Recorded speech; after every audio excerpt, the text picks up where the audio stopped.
Hello and welcome to our final instalment as we read the last chapter of the Song of Songs. We're reaching Friday ready for next week's Bible book group. Tuesday night 7 o'clock we'll be meeting at St John's in Cullingworth to talk about Ecclesiastes, the 12 chapters of that one and the 8 chapters of Song of Songs, and we're reaching the climax today. It's been getting quite racy as we've been going along.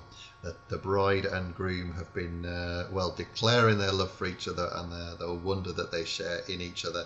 And yesterday they were very much being joined together at their marriage, and now we come to the very final chapter, a chapter that doesn't really conclude our story. It would have to be so there's no real ending, and it's thought that echoes the way that love never ends. And but also it's a passage which includes some of the most famous lines from this book. Really special. So we have this drama between man and woman, and each of them speaks the words that we will hear.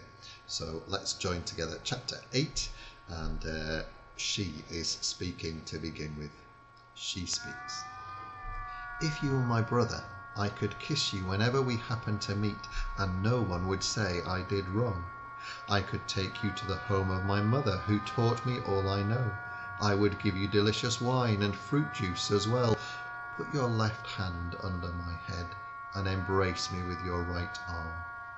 Young women of Jerusalem, promise me by the power of deer and gazelles never to awaken love before it is ready. Their friends speak. Who is this young woman coming in from the desert and leaning on the shoulder of the one who she loves? She speaks. I stirred up your passions under the apple tree where you were born. Always keep me in your heart and wear this bracelet to remember me by. The passion of love bursting into flame is more powerful than death, stronger than the grave. Love cannot be drowned by oceans or floods. It cannot be bought, no matter what is offered. Their friends speak. We have a little sister whose breasts are not yet formed. If someone asks to marry her, what should we do? She isn't a wall that we can defend behind a silver shield, neither is she a room that we can protect behind a wooden door. She speaks. I am a wall around a city. My breasts are towers, and just looking at me brings him great pleasure. Solomon has a vineyard at Baal Hamon, which he rents to others for 1,000 pieces of silver each.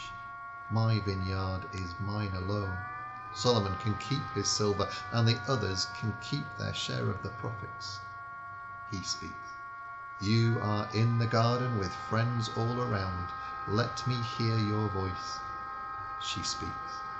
Hurry to me, my darling. Run faster than a deer to mountains of spices. And that's the end of the Song of Songs. We've read the Song of Songs and Ecclesiastes ready for our Bible book group. And it's a very strange book, isn't it? Very poetic, and like reading poetry, it's sometimes difficult to make sense of, but there's real beauty in the words and the language and the emotions and the feelings that it inspires, and that we grasp even just sort of wistfully through these amazing words, and this story of a woman and a husband and a betrothed in love. And really special book. It is a really special book, and really good to read it over these weeks as we've read day by day and grasped the story. It's very much better than just trying to pick out a line here and there.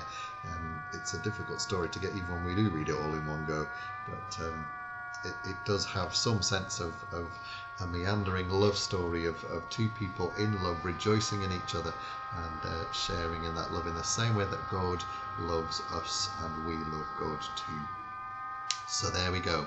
We're all set now for our Bible book group. Do join us 7 o'clock on Tuesday next week for our Bible book group at St John's Church in Cullingworth. We'll see you there, and we'll be choosing our final book of the summer.